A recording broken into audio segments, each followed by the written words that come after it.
Hello and welcome back to the Homestead Shenanigans channel. I'm Caroline and it's a beautiful sunny Sunday day as I can't see. I'm in the sun. Oh, I don't, there's stuff over there. I'm gonna hide behind the cozy camper a little bit. There we go. It's better.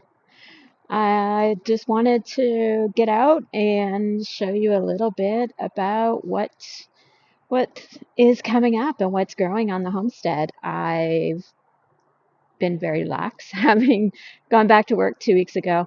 Um, so it's just whatever pots I brought from the other house, and let's go have a look.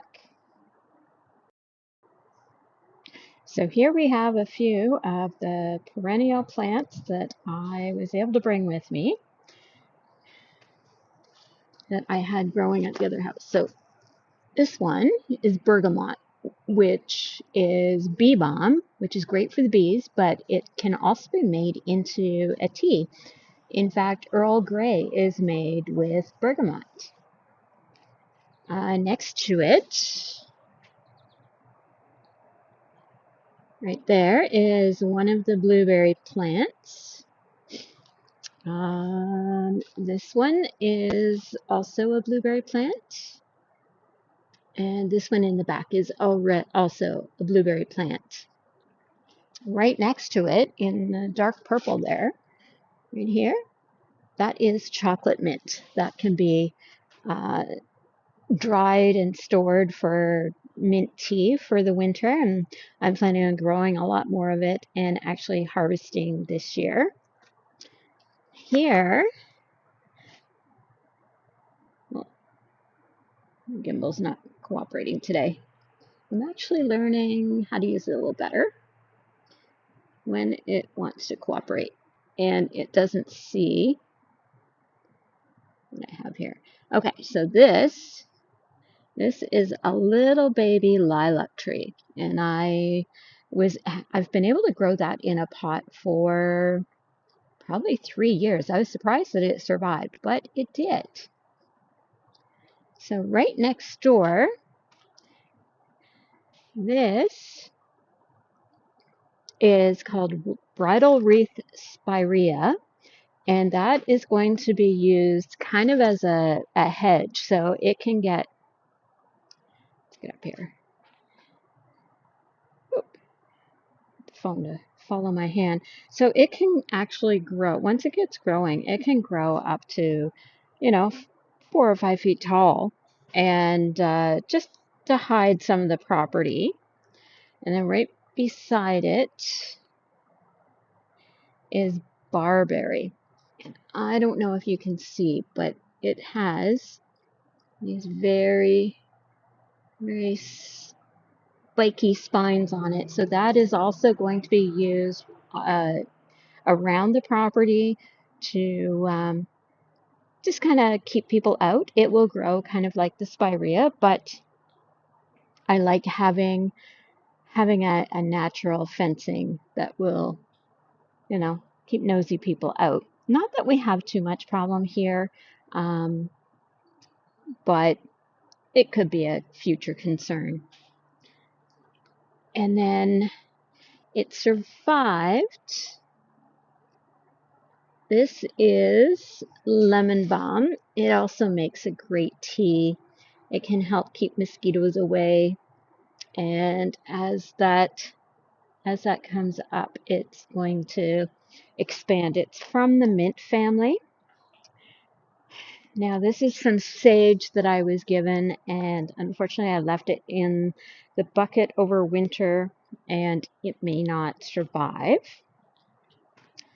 In this one, that is rhubarb, and it's apparently you can't kill it because it also stayed in the bucket over the winter, and it's coming up like crazy, so that has to get planted soon. In this bucket, I can't see on the phone actually. Here we go. And it's got leaves. These are raspberry canes. Right next to it is a rose bush, and this,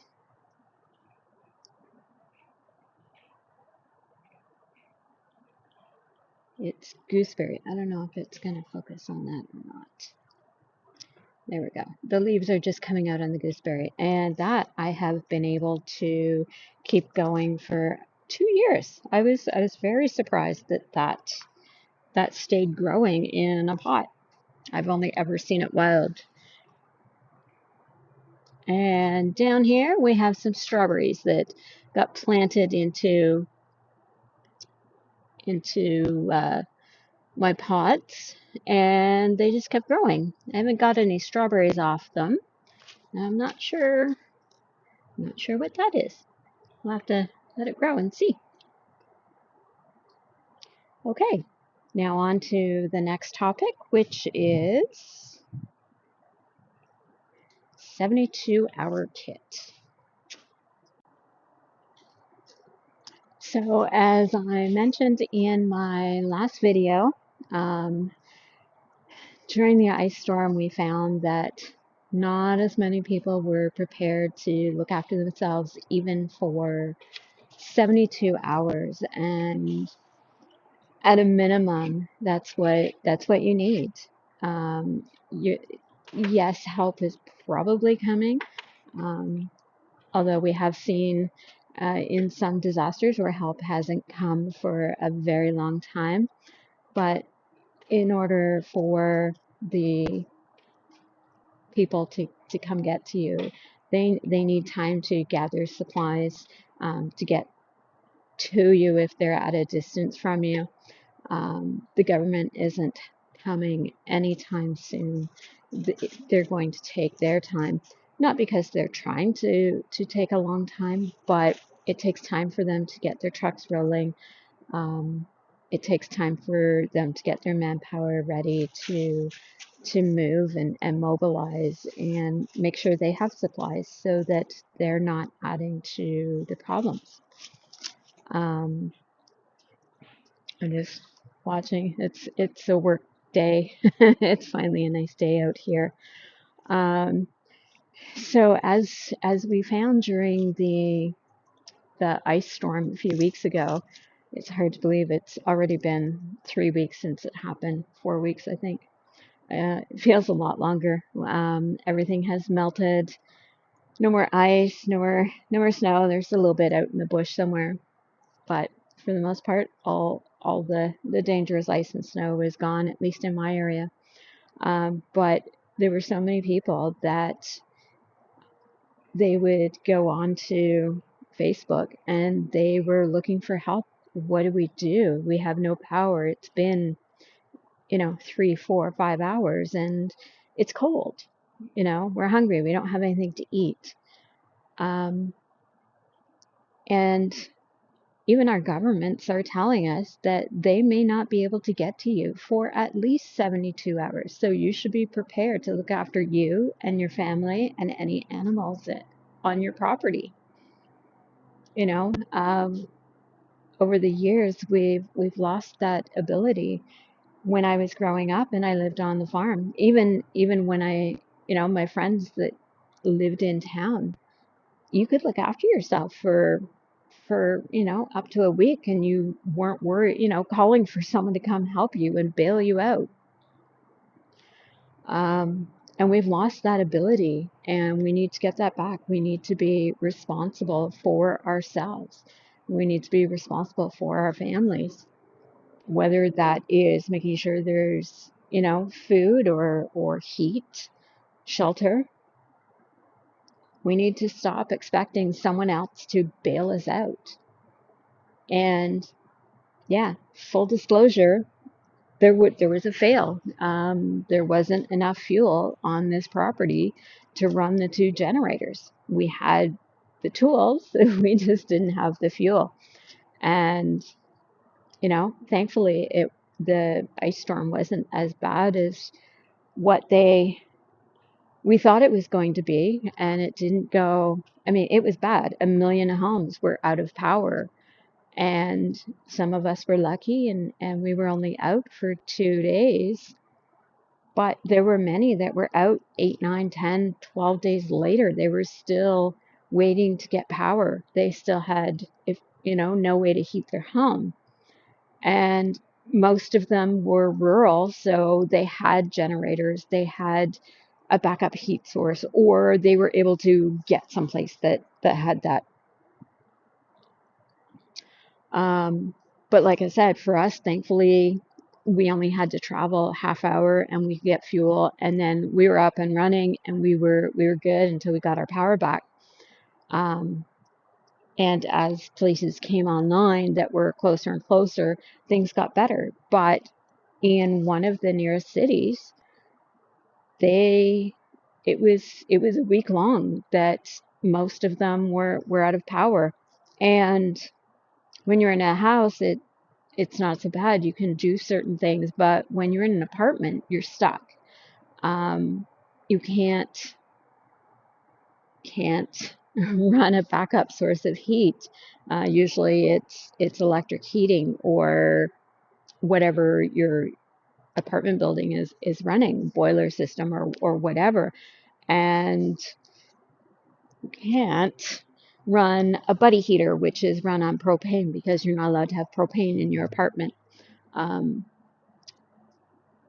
I never had to do that. It was actually pretty easy in the Cozy Camper. We just unplugged from the on grid that wasn't on grid, the on grid that wasn't working, and plugged it into the generator, and good to go. The the heat is a diesel heater, but it does need 12 volt to run the glow plug, and so plug that into the inverter into the generator, and everything was up and running. It's one of the beauties of having a trailer is just it's one plug and it runs everything. Um, so that was kind of a bonus for us.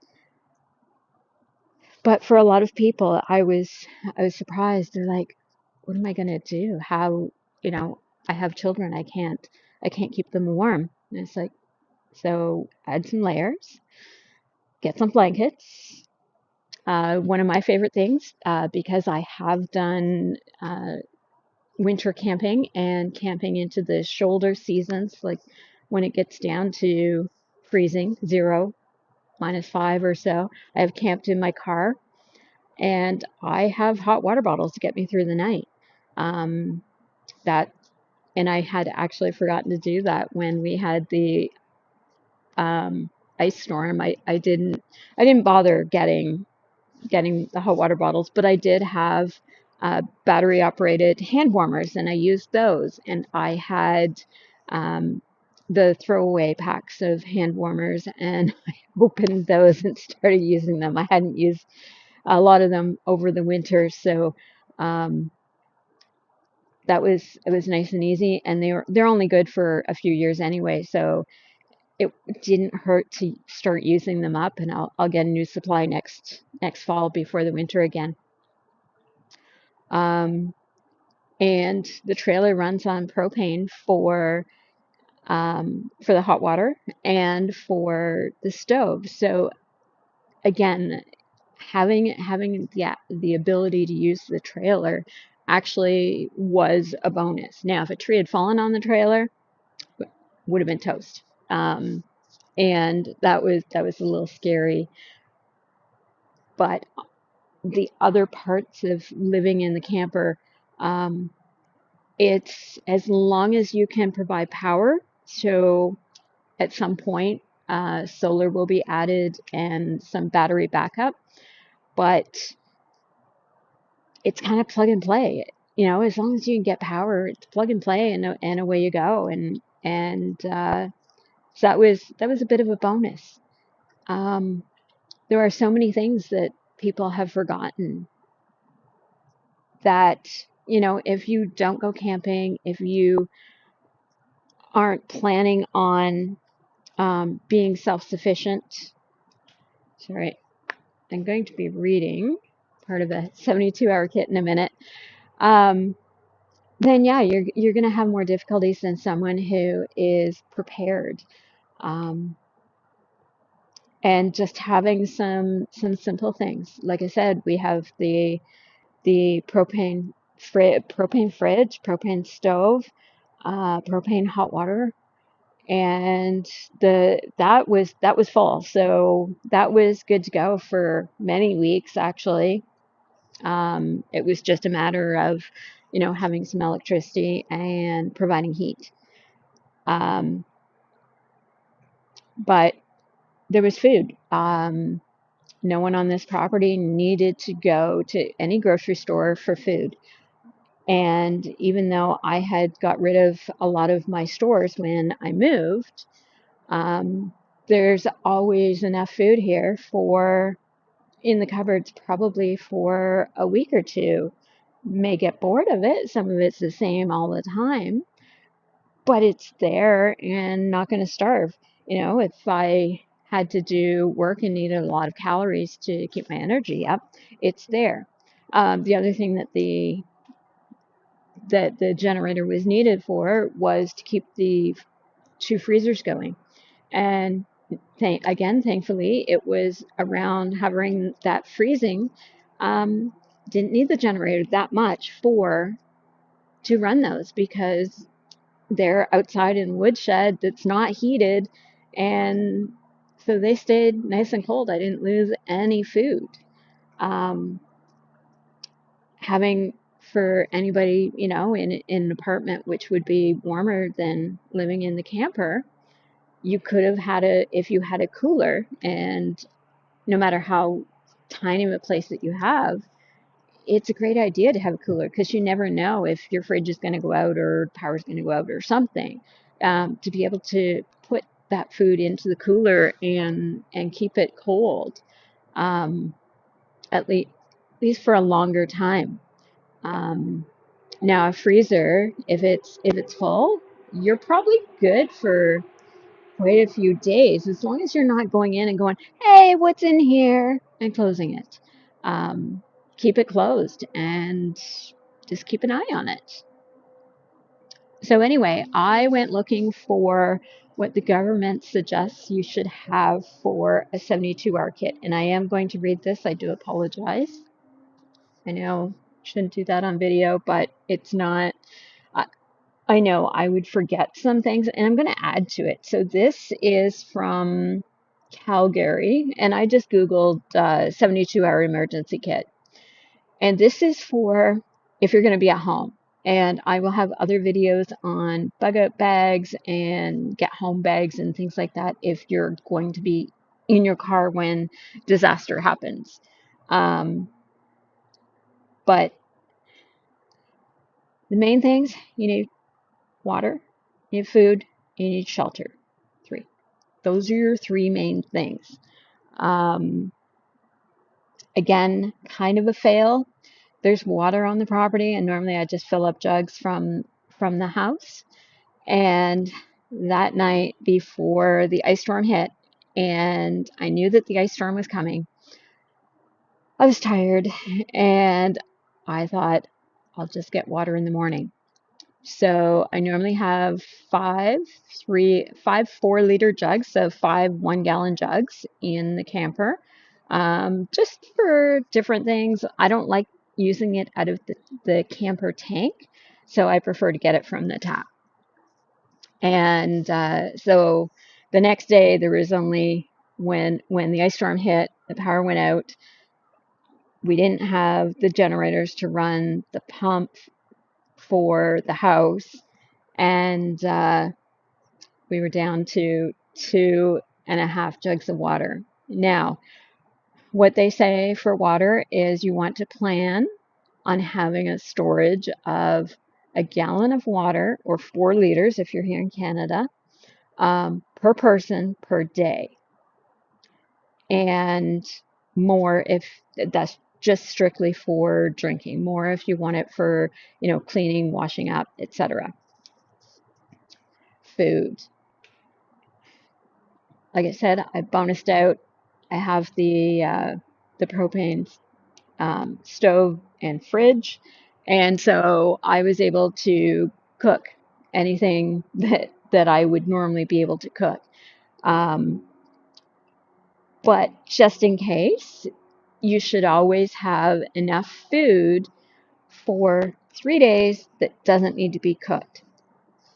Something that open up a can, soups, stews, that kind of thing, um, and have granola bars and nuts and seeds, things that you like. Don't buy stuff you don't like. If you don't like, excuse me, if you don't like beans, don't buy beans because they're just going to be wasted.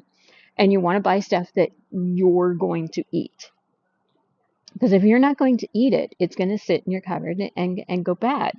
You want to make sure that you're rotating. So that doesn't mean you buy 3 cans of something now and in a year you throw it out and buy 3 more cans of the same thing. No, eat it. Eat it, replace it. Eat it, replace it.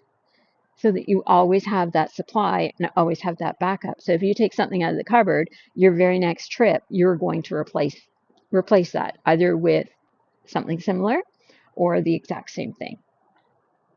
And it's surprising how long you can go without eating. The rules of 3 minutes without oxygen, 3 days without water. Although by a day and a half without water, our brains tend to go a little wonky because our brains are made up of a lot of water. Our entire body is made up of a lot of water. And when you start to get dehydrated, um, you you start to have a lot of issues. And so that is, you can go without food for like 3 weeks. May not like it, but you can. People have lasted even longer without food, but you need that water. Like that, that's the big one. Make sure you have water. Shelter, typically, if you're doing a 72-hour kit, you actually already have shelter. You're in an apartment or you're in a house. And so you're protected from the worst of the elements as long as nothing has happened to that shelter. You will need a can opener. And last year, I went camping and forgot a can opener. I hardly ever take cans of food camping with me, but I did. And I had to buy a can opener, and it really sucked. And I hated that can opener, and it went in the garbage at the end of that camping trip. And I had to buy a new one. So, yes, can openers. You never know when you're going to need them. They come in handy. Um, if you're ever in an apocalyptic situation, chances are if you break into someone's house that's no longer, let's not take stuff that belongs to people, but if you happen upon, a cabin in the woods that you can tell no one has been to in a long time, chances are they have some cans of things and you need a can opener to get into it. Now there are ways to get into a can without a can opener, but it's frustrating, it's difficult. Have a can opener. Flashlight. I have flashlight everywhere. In every bag, I have flashlight in both my work coats. I have flashlights in my work lunch bag. Um, you need light to be able to see things at night. If you need to get the generator going, if you need to put fuel in it, you don't want to be spilling it all over. You need light. So we have headlamps, we have handheld lights. Um, We have lights everywhere and batteries everywhere. The other thing that I have, and I know a lot of places don't recommend it because of fire, is I have candles. I have little tea light candles. I have bigger emergency candles. I have candles in my car. And I have scented pretty candles for those days I just need to relax in front of a candle. Um, a radio. Um, I don't have I do have a radio actually. It's in my camping gear and it's actually a wind up radio. I didn't bother getting it out because I had access to the radio on my phones and whatnot, and nothing important was being said on the radio, um, and in fact, not too much was happening, and it was very frustrating that the weekend programming on the radio um, wasn't interrupted by people in power, local power, to actually, give information to residents that were without power, that had hydro lines down, where roads were inaccessible. And that was I was not happy about that, I tell you. And there were many others that weren't happy.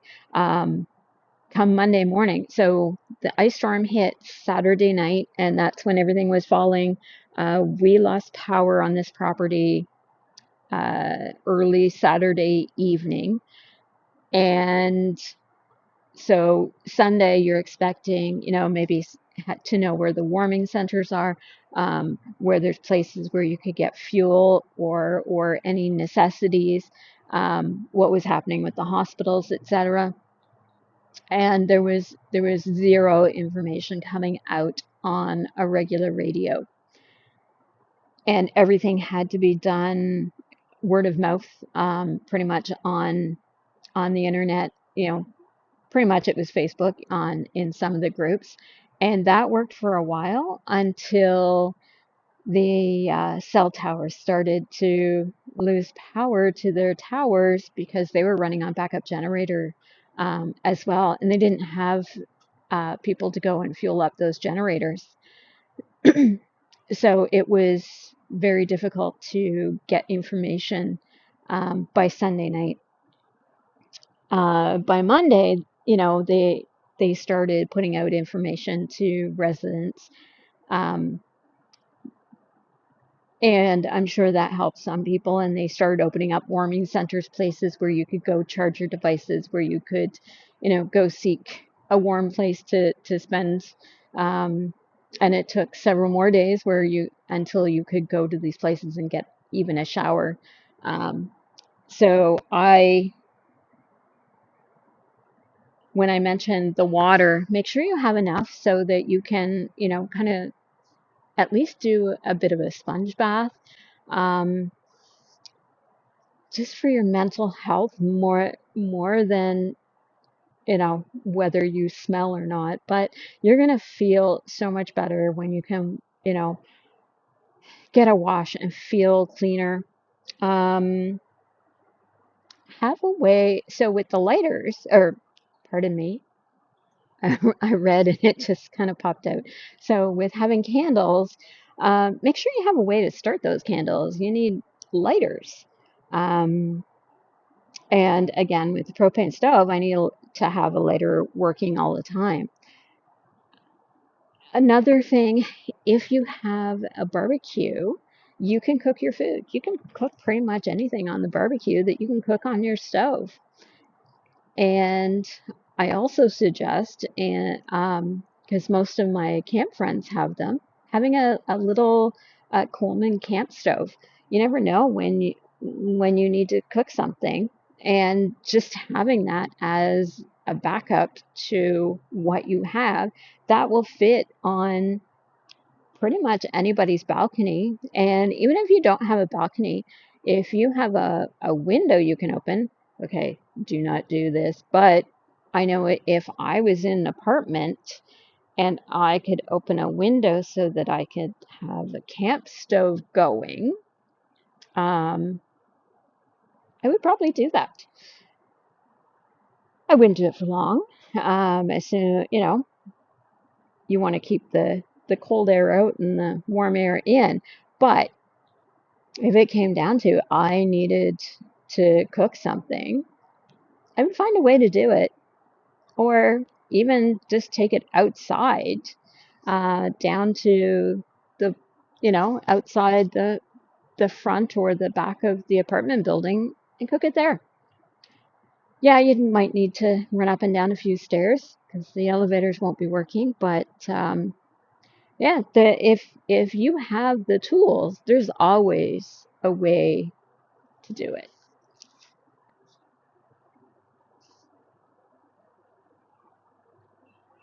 I'm just looking through. So, like I said, planning this 72-hour kit from your home.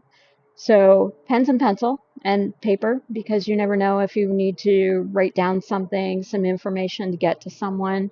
Um, Phone numbers. That's a big one. Do you know phone numbers, actual phone numbers that are not in your phone? Because what if your phone isn't working? Can you get those phone numbers, um, and either hand them to someone to make phone calls for you or go somewhere and make a phone call? At the warming shelters, I believe you were able to make phone calls from there to someone, but you need the phone number. In this digital age that we are, everything is in our phone, and we don't remember phone numbers. I mean, when I was growing up, long before yeah, I'm old. I get it. Long before cell phones, um, you remembered the phone numbers of all your friends, your home phone number, phone numbers of, your grandparents, your aunts, your uncles, anybody that you were close to. Now I couldn't tell you any phone number um, of any one of my family members, never mind my friends. So you need that.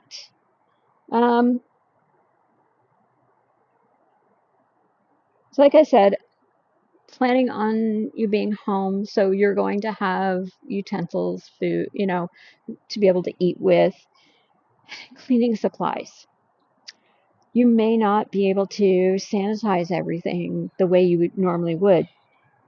So what I like to do, and I have them for camping, is I have Lysol wet wipes.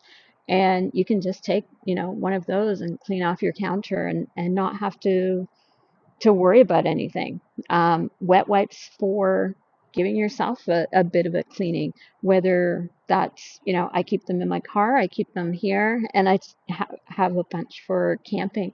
You never know when you can't go have a shower and you just need to clean up a little, working around with the fire or whatever, and you need to clean up. Toilet paper. As we found out during the great toilet paper shortage of 2020, it's always good to have some toilet paper around. There are other options depending on time of year, and if necessary, use a cloth and wash it out. It's what our forefathers did way before toilet paper was invented.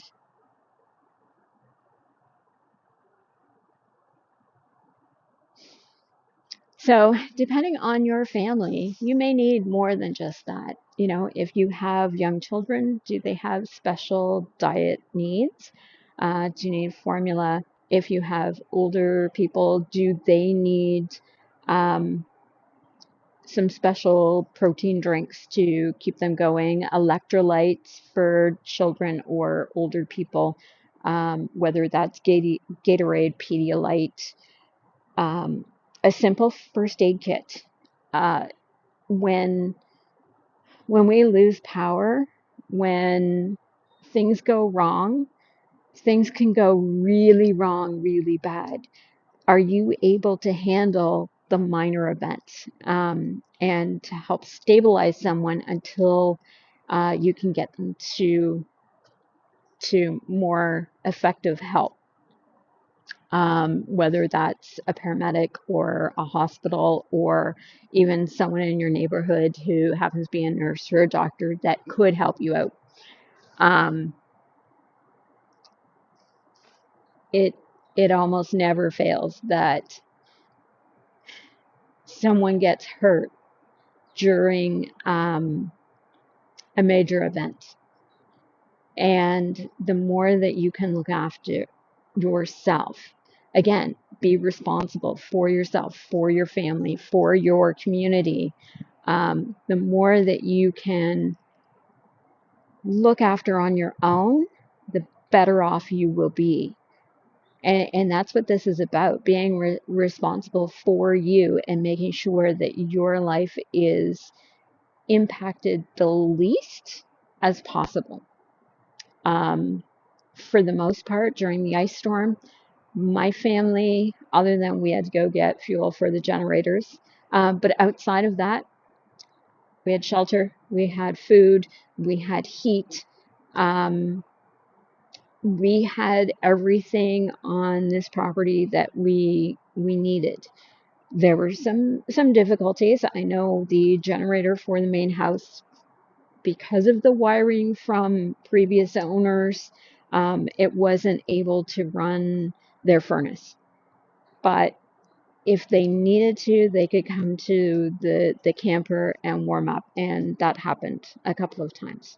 Um, so having skills on how to look after yourself as well helps.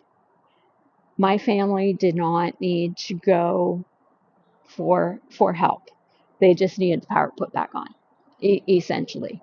Um, I was fortunate. I was already, okay, not fortunate. I was already off on medical leave. Um, One of my family members was already taking holidays, and another family member, their work was shut down because of the power outage as well. So they didn't have to go to work. So everybody, we were on the property, and the things are falling or the squirrels are getting upset. I'm not sure. Um, we didn't have to leave the property for anything once we had the fuel. And by that point, the power had come on for us.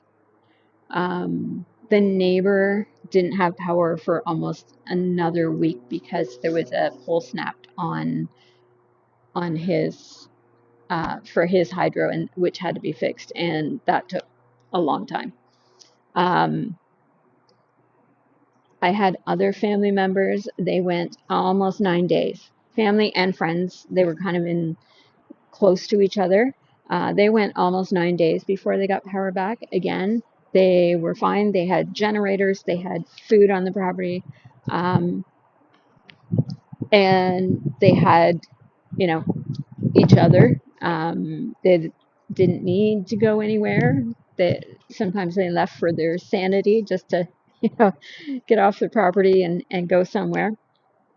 Um, but if you're set up, a big event like that isn't going to impact your life too much. You just carry on. Um, Another thing that you should look at is to make sure that if you have animals, that you have enough food for those 72 hours. Now, I know if you're buying a big bag of dog food, it lasts for a month. But if you wait until, you know, that last scoop of food before you go buy more dog food, it could happen at a time when you can't conveniently go and get it. So always make sure that you're buying the next bag of food, um, or whatever you're feeding your animals before it runs out, in case you can't go get it. So I think I'm going to leave this video where it is. We're 30 plus minutes, maybe. I didn't expect it to go this long. So there are a ton more things you could include in your 72-hour kit. Oh, medicines. If you or your family members are on medicine, make sure you have a supply of it. And, you I know it's difficult. Our health insurance doesn't always let us go get, 2 or 3 months supply, or the doctor may not be. But maybe you can go, if you get a 30-day supply, maybe you're allowed to go on day 27 to get your refill. And then on the next day 27, you can go get another refill. So you're refilling every 27 days. And so you have, after 2 months, you have 6 left over. And just keep that going. You know, don't set them, kind of like with the food, the cans of food, you don't want to just have them and set them aside. You want to use them up in rotation and put the new ones in the back, um, and just kind of build up your supply that way if you don't have another way of doing so. So anyway, if you like this video or any of my other videos, please whoa, I can't even speak now. Please feel free to um, hit the subscribe button, leave a comment with other things that you would include in your 72-hour kit, and like like the video if you liked it. If you didn't, I'm sorry. And I will have future videos on how to prepare for, some natural disasters that may hit. Um, Unfortunately, they keep happening on a regular basis, fairly regular basis, and we need to be prepared for that. All right. I will see you in the next video.